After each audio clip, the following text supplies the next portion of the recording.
خداوند کے زندہ پاک کلام میں سے خروج اس کا 40 باب، مسکن کا کھڑا کیا جانا اور مخصوصیت۔ اور خداوند نے موسیٰ سے کہا، پہلے مہینے کی پہلی تاریخ کو تو خیمہ اجتماع کے مسکن کو کھڑا کر دینا اور اس کی شہادت کا صندوق رکھ کر صندوق پر بیچ کا پردہ کھینچ دینا اور میز کو اندر لے جا کر اس پر کی سب چیزیں ترتیب سے سجا دینا اور شمعدان کو اندر کر کے اس کے چراغ روشن کر دینا اور بخور جلانے کی زرین قربان گاہ کو شہادت کے صندوق کے سامنے رکھنا اور مسکن کے دروازہ کا پردہ لگا دینا اور سوختنی قربانی کا مذبح خیمہ اجتماع کے مسکن کے دروازہ کے سامنے رکھنا اور حوض کو خیمہ اجتماع اور مذبح کے بیچ میں رکھ کر اس میں پانی بھر دینا اور صحن کو چاروں طرف سے گھیر کر صحن کے دروازہ میں پردہ لٹکا دینا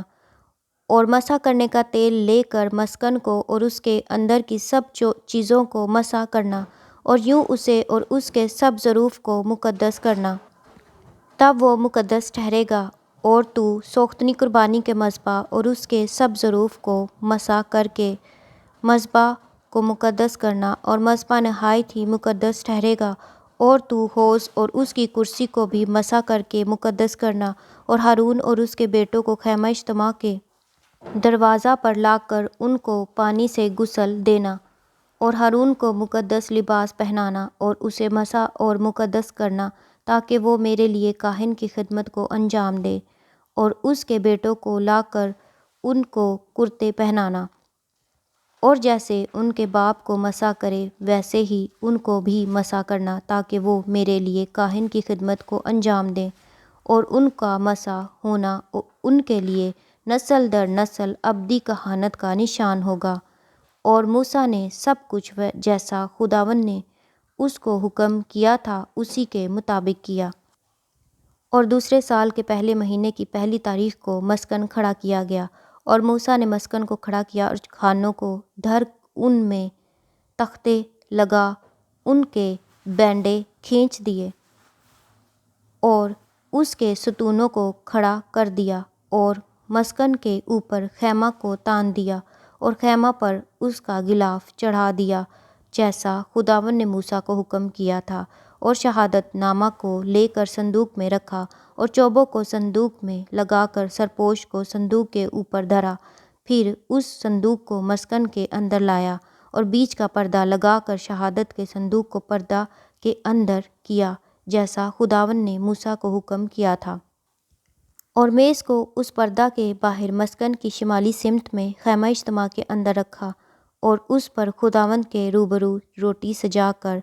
رکھی جیسا خداوند نے موسیٰ کو حکم کیا تھا، اور خیمہ اجتماع کے اندر ہی میز کے سامنے مسکن کی جنوبی سمت میں شمعدان کو رکھا اور چراغ خداوند کے روبرو روشن کر دیے جیسا خداوند نے موسیٰ کو حکم کیا تھا۔ اور زرین قربان گاہ کو خیمہ اجتماع کے اندر پردہ کے سامنے رکھا اور اس پر